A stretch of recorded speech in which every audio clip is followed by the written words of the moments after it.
over the initial emotion of being asked to be involved in such an important part of Robyn and Steve's big day, it suddenly dawned on me that not many brothers get to stand up in front of 60 or so people and tell them exactly what it's like to grow up with younger sisters. Robyn's dream as a youngster was to be a singer.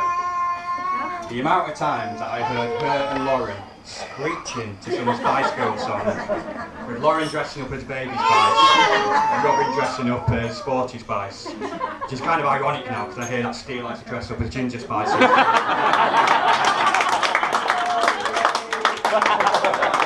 Robyn and her backing singers took to the stage and gave us a lovely rendition of one of their own songs. I believe it was called Stay With Me Forever. I would love Robyn to sing us some of the song right now.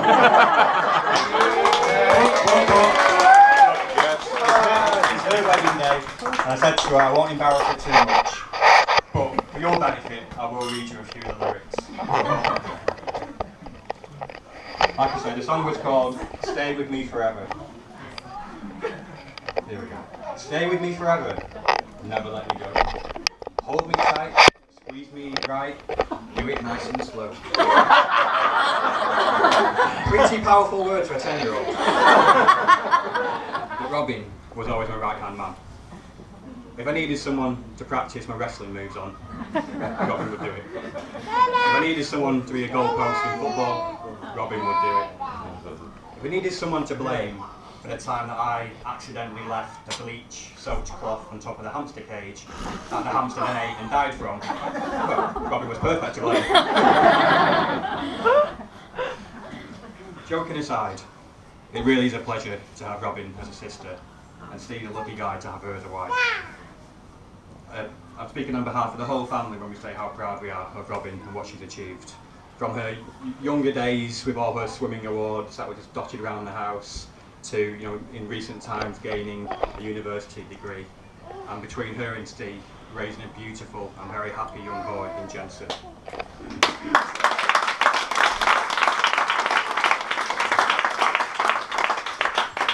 I'll just say a few words about Steve. I remember when I first met Steve, and after the usual formalities and niceties, it was my job as brother to make sure who's the right one for Robyn. So we got down to the all-important subject of football. So Steve assured me that he wasn't really into watching football and didn't mind which Manchester team would win. Just so you all know, I'm a Man City fan.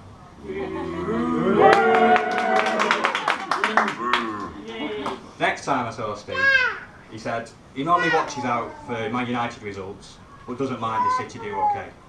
I was getting a bit suspicious by this point. The third time I saw him, he was in a full Man United kit, and Robyn was 2 months pregnant.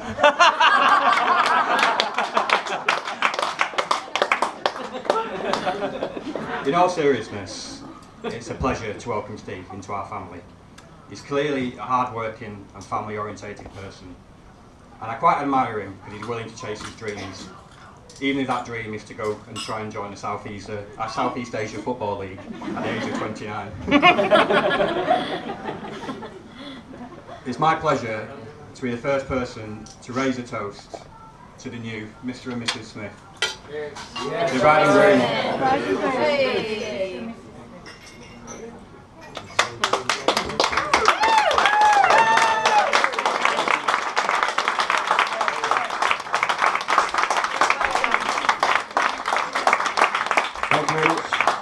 Kind words. Over to the main man himself, Ginger Spice. Smithy. Well done, mate. On behalf of my wife and I would like to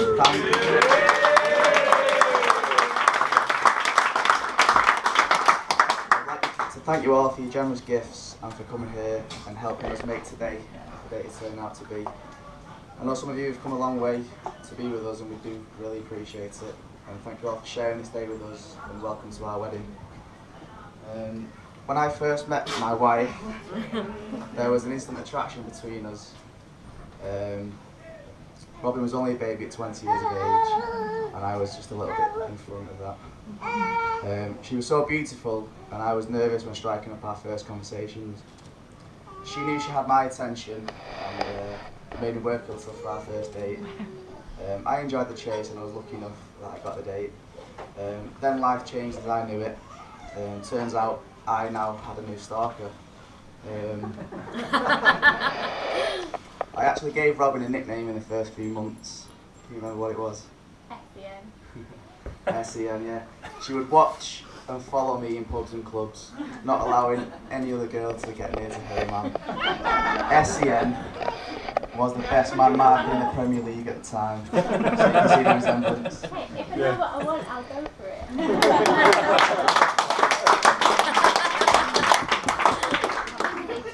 When I first lay eyes on Robyn Smith,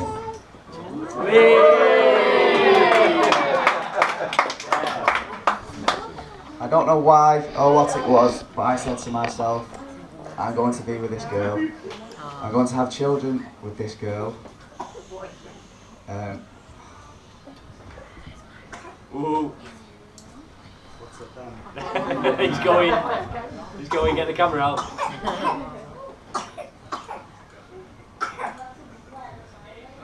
She lights me up when I look into them beautiful blue eyes, and I have never experienced these feelings before where I could see a future with someone who I hadn't even got to know yet. Robyn would occasionally exercise in the gym where I was working at the time, and I was overwhelmed with love for this girl, although I would tell her that she'd gone weak at the knees for me. But the reality of that was I put an extra 20 kilograms on the bar that she was squatting. I would drive to Leeds, where Robyn was studying at university, and surprise her with flowers and picnic baskets. I fell in love with her before our first kiss.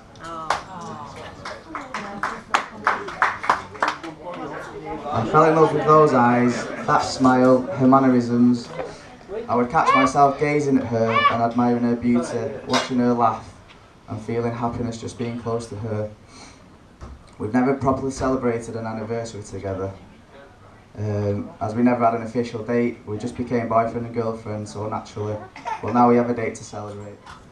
Thank you for marrying me and making the happiest and proudest man. I don't ever have to hope that our future together will be a happy one. I know it will be. Robyn, I love you in so many ways and for so many reasons. Because you know me and understand me like no one else ever could.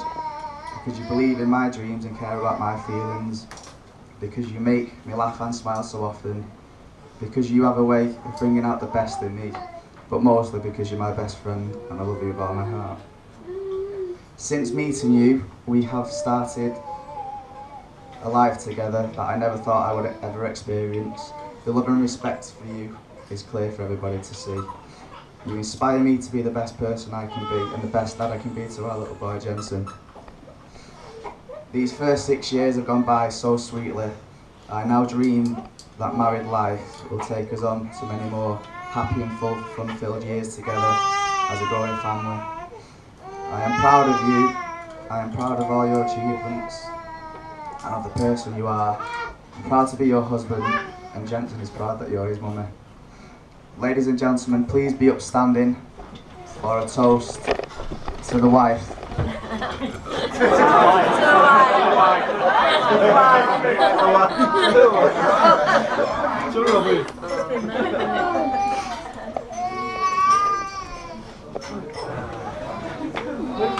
think this is the first time Robyn's ever seen me cry, to be honest. All that remains for me is to thank my best man, Aaron, for agreeing to me, my best mate Aaron for agreeing to be best man, and for all his efforts in organising the stag do, which I've been told was an amazing weekend. Not that I can remember much. We have been friends since high school, and to this day I've always been amazed that no matter what sport we've played together, in school, out of school or on holidays, he would always let me win, but pretend to be angry and throw little tantrums.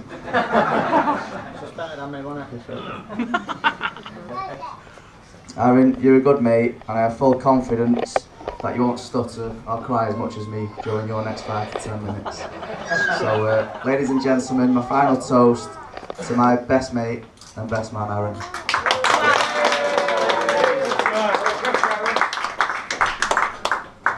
Ladies and gents, it's the moment we've all been waiting for. It's the best man himself. It's Aaron Ramsbottom.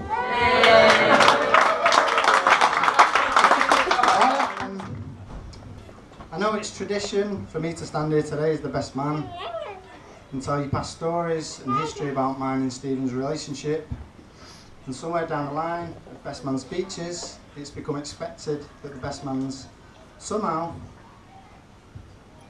to have turned into a comedian overnight.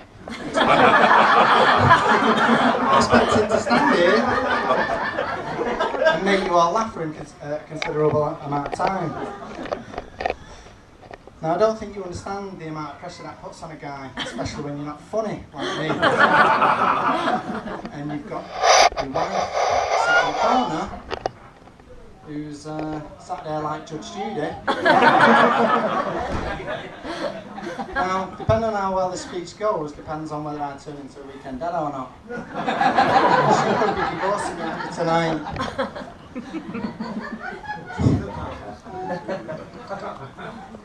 Now this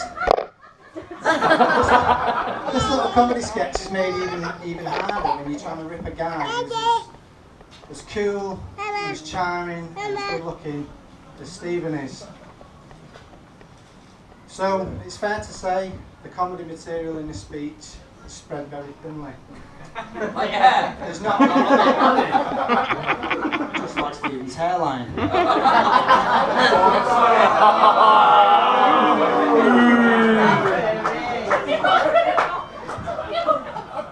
I'm sorry. Cheers, Neil. Anyone else want to take some more punchlines? Summer of 2007, we ended up booking a holiday to Marmaris in Turkey, and I can confidently say now, it was the best holiday, the best lads' holiday I'd ever been on.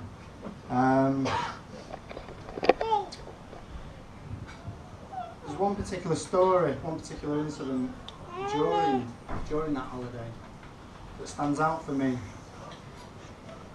And it was one evening, me and Stephen and Neil were getting ready to go out. We're doing the usual ritual of getting drunk in the room.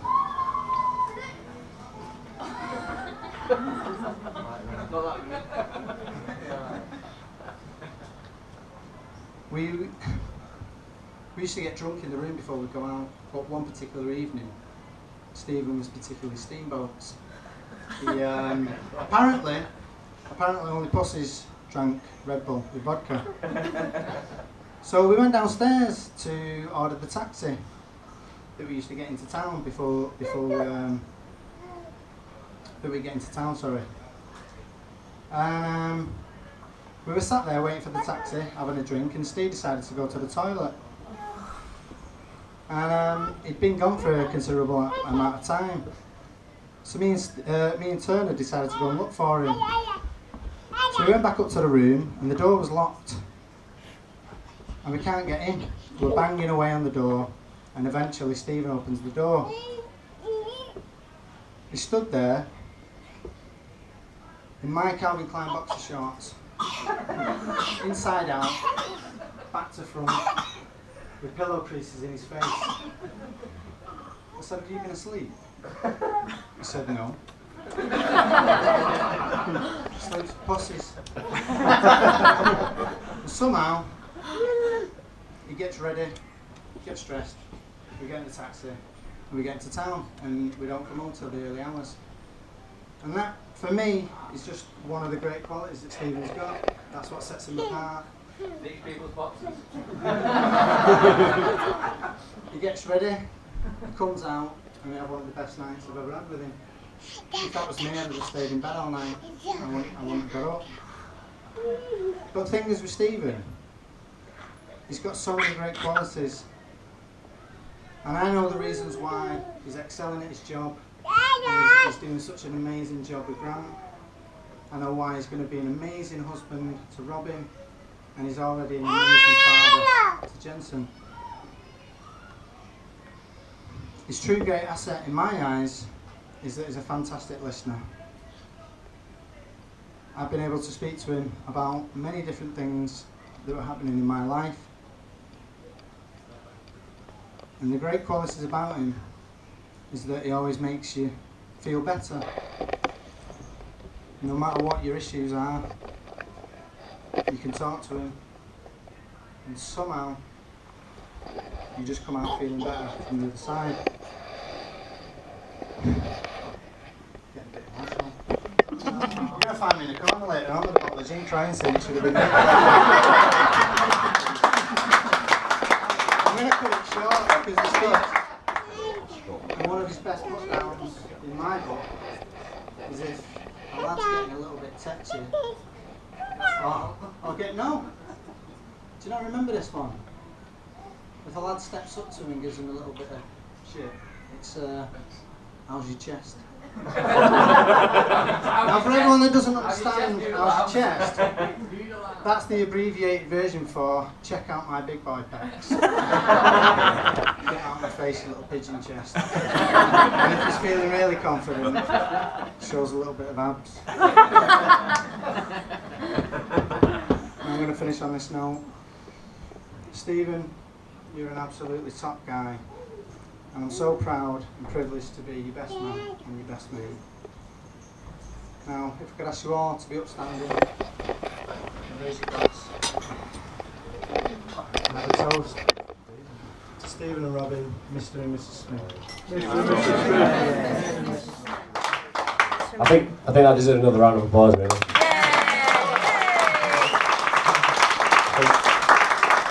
We should all stand up and have a toast to Aaron, the best man. Yeah. Well done, Aaron. To Aaron. Superb, mate. Next up, saving the best till last, I think. After that, Jesus Christ. Over to Stephen's beloved uncle. Uncle Pete.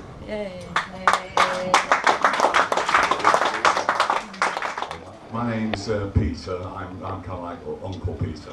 I'm Stephen's uncle.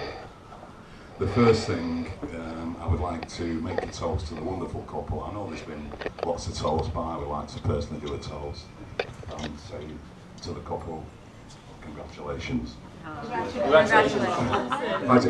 you can imagine, I'm absolutely and totally honoured to have been asked to speak today. I'm pretty nervous, as you can imagine, but hopefully I can give you a little insight and feeling into this momentous occasion.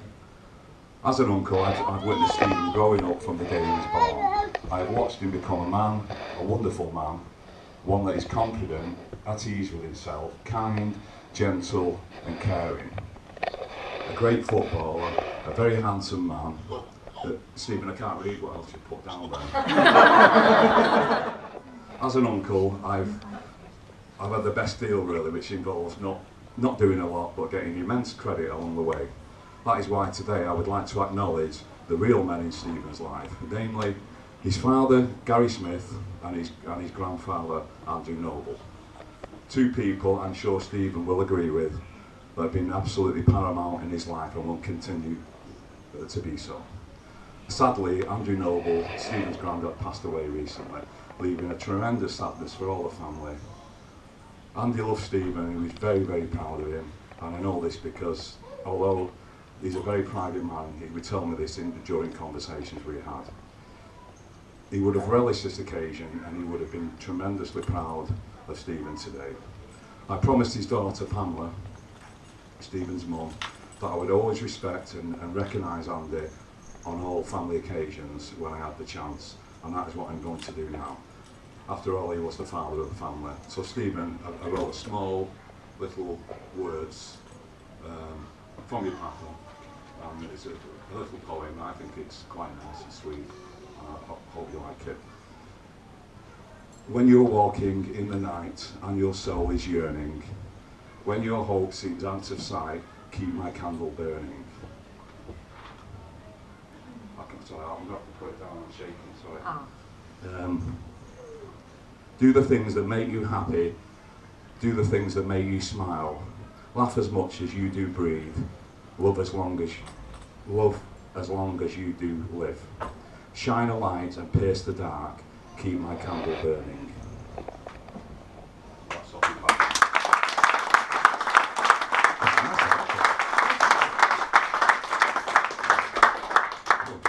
Sorry, that was quite emotional. Even the wedding cake's in tears. Anyway, right, I'll move on. Aaron, we're not comedians, are we? Well, there is a lot of that over there, isn't there? Because I do get myself in a tangle, don't I? You do. Anyway. I feel like John Judy. Right. Some advice on marriage, Stephen. It is being honest to each other. It is knowing happiness has to be created. It doesn't just happen. It is not taking things for granted. It is having the capacity to forgive and forget. And finally, Stephen, it is having the ability to know where Robyn has put her keys and mobile phone down. Marriage is like a deck of cards. In the beginning, all you need is 2 hearts and a diamond. By the end, you'll wish you had a club and a spade. So I wrote a song which is a love song from Stephen to Robyn, and I pray to God that it goes well.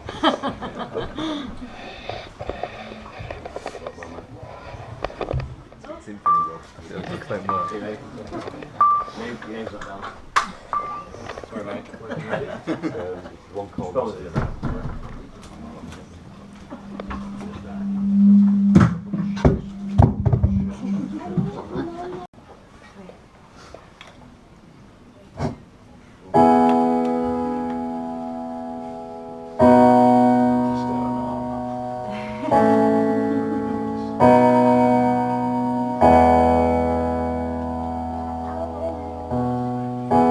Nothing ever happened in my life worthy of note till I saw you glide down my thoroughfare like a Mayday float. My, you look so goddamn pretty. You set my butterflies free. I love you, Robyn Alexandra. Won't you love me? I would like to know you, Robyn. What's your favourite word? I like Jensen, The Secret Garden and chocolate. First, second and third. My, you look so goddamn pretty.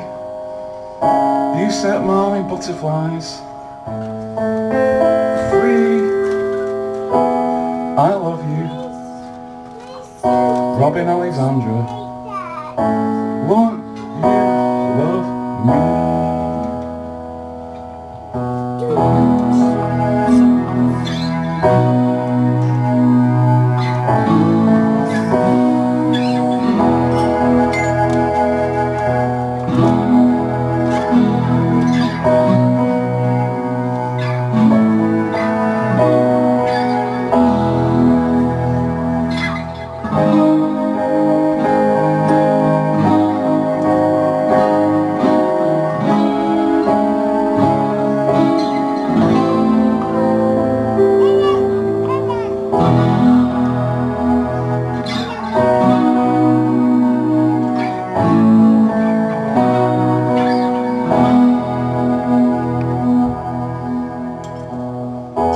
If we were lovers, my world would be fabulous, twice as bright as the sun. We could buy a kite with a happy face. Go to the park and have fun.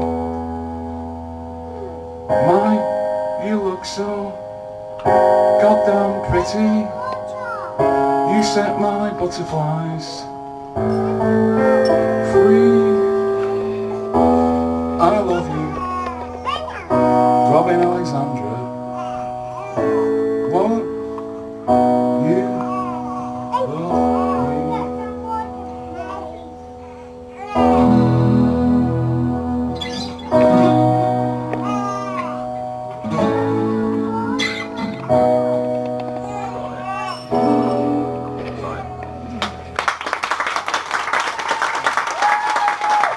I'm only a drummer, sorry.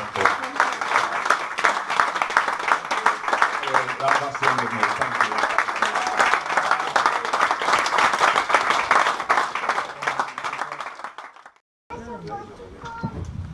So I've got a song I want to sing. I didn't write it myself. But I'm only kidding, I'm not easy. If you ask me later though, I might do a few jokes. First of all, thank you very much for everyone's speeches. Round of applause for everyone who stood up. It's big thing. There's some teas and coffees in the lounge for the people who are either pregnant, driving, or just plain boring. For everyone else, we're in the Coleridge lounge, the Coleridge suite. It's where the party's at, and DJ Adam Guy's in there setting up the tunes for us at the moment. So that's starting at 7 o'clock, which was 15 minutes ago. Thanks, Pete.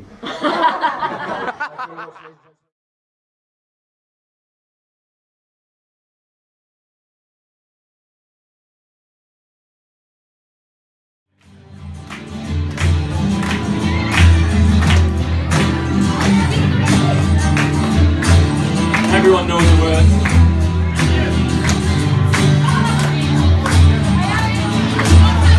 Today is gonna be the day that we're gonna throw it back to you.